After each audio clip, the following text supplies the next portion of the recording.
Welcome to Networks for Training and Development's Employment for All podcast. I am your host, Joe Murphy. This podcast is dedicated to real work and real pay for all citizens. Welcome back. This is episode 4 of our conversation about benefits with Susanna from Networks for Training and Development and Martine DeLorenzo from Disability Rights Pennsylvania.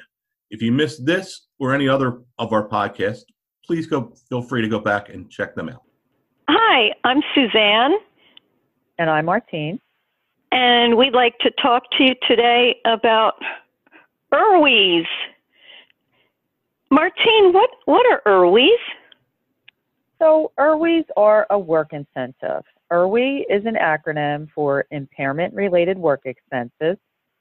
Social Security deducts the cost of certain impairment-related items and services that you need to work from your gross earnings when they decide if your work is substantial gainful activity. It doesn't matter if you also use these items and services for non-work activities, and both SSI and SSD recipients are eligible to apply for IRWE. Why are they important?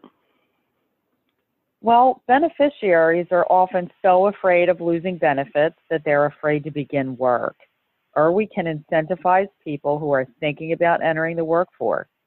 Once approved by Social Security will exclude the IRWE from your earned income, thereby lowering your countable income. Well, what can count as IRWEs? How do you know if something that you might think you might be able to count is able to be used as an IRWE? Right. Well, that's where your CWIC can come in handy.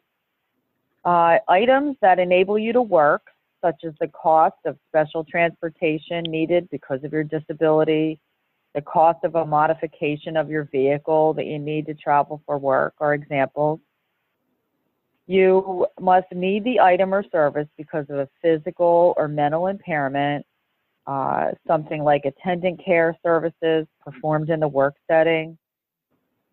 You have to pay for them. It is a service or an item you pay for out of pocket. It's not reimbursed by another source, such as your insurance. It can mean co-pays or co-insurance for medication and doctor appointments. It could be expenses for a guide dog or a service animal. Social Security makes the final decision about what is an IRWE, but we can help you understand what is. And how about something like a Braille display? Can I use that? Yes, that could be considered an IRWE. Yep. And what if I, if it's something that costs a lot of money up front, can I itemize it and break it down by monthly installments, or do I have to count it all as one? So Social Security, they're very interesting.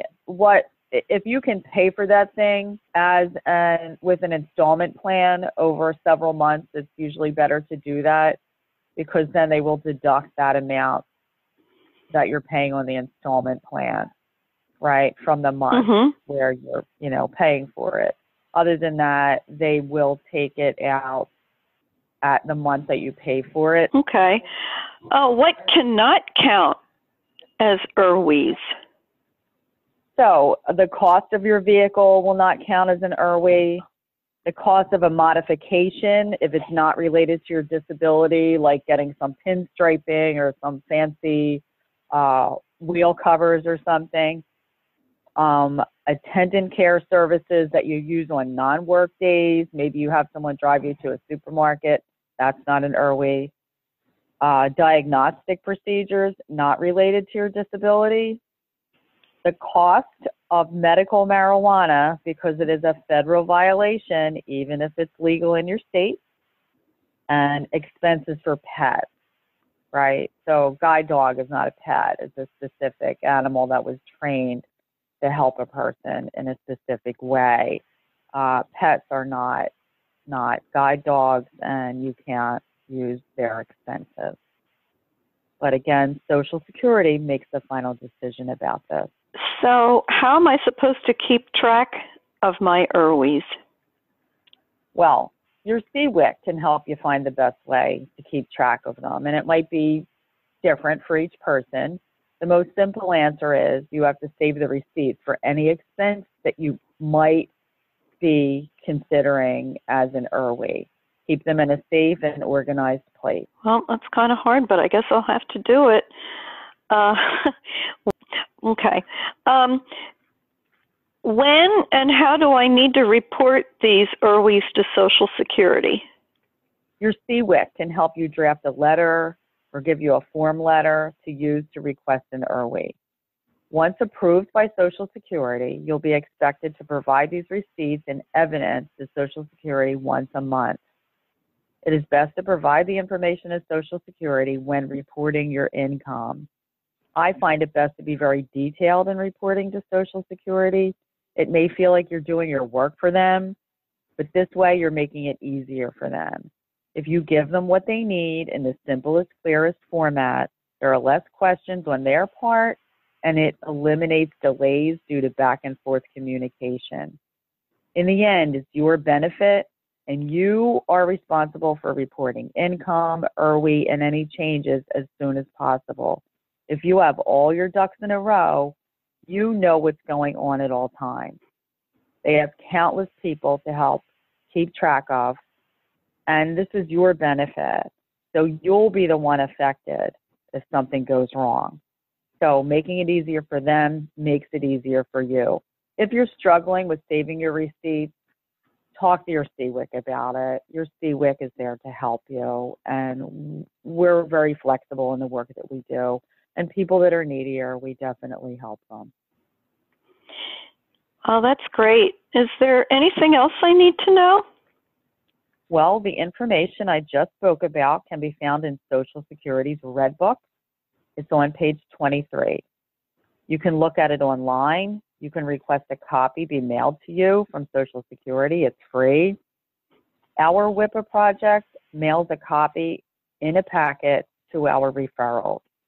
If you want to connect with a CWIC in southeastern Pennsylvania, you can call Ticket to Work at 1-866-968-7842. Or if you use a telecommunications device for the deaf, it's 1-866-833-2967. Wow, thank you so much. This has really been a big help for me. So we'll be talking about other topics that you guys might find interesting. So you can look forward to our next installment when we talk a little bit about SSD. Thank you for listening. We hope the information we provided was useful. If it was, please subscribe to our podcast channel. You can find all information about Networks for Training Development at our website, www.networksfortraining.org.